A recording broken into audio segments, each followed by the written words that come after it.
नमस्कार, city post में आपका स्वागत है। मैं स्नेहा भारती आपके साथ। शहाबुद्दीन की पत्नी हिना साहब अपने पति की मौत के बाद से सख्ते में हैं।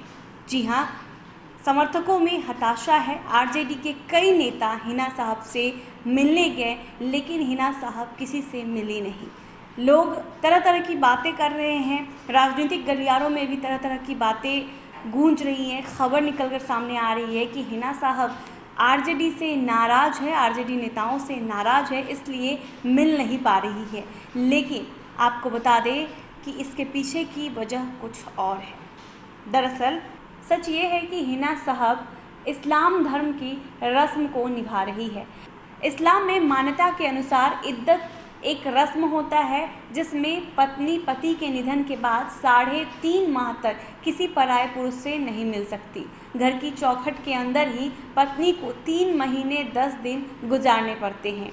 इस समय हिदायत रहती है कि वह किसी गैर मर्द को अपना चेहरा तक न दिखाए।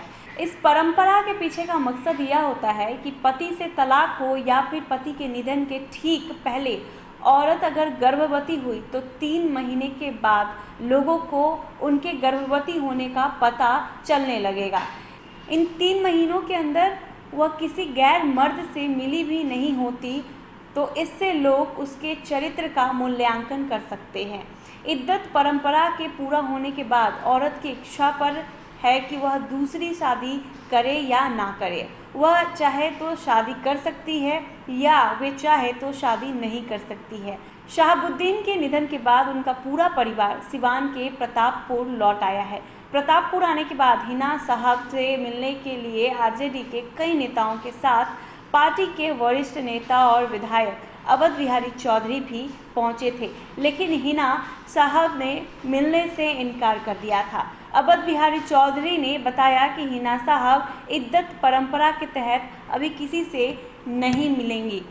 जी हाँ, तो जिस तरह से खबरें उठ रही थी कि हिना साहब शहाबुद्दीन के मौत के बाद आरजेडी से कोई रिश्ता नाता नहीं रखना चाहती है, नहीं मिलना चाहती आरजेडी के नेताओं से, हिना साहब गुस्सा है, इस तरह की बातें आ रही थी। लेकिन आपको बता दें कि अवध बिहारी चौधरी ने साफ कहा है कि इद्दत परंपरा को निभा रही है हिना साहब, इसलिए वे किसी से नहीं मिल पा रही हैं। अभी 3 महीने से ज़्यादा तक हिना साहब किसी से नहीं मिल पाएंगी, इस तरह की बातें सामने आई है। हालांकि इस बातों में कितनी सच्चाई है ये आने वाले वक्त में पता चल ही जाएगा।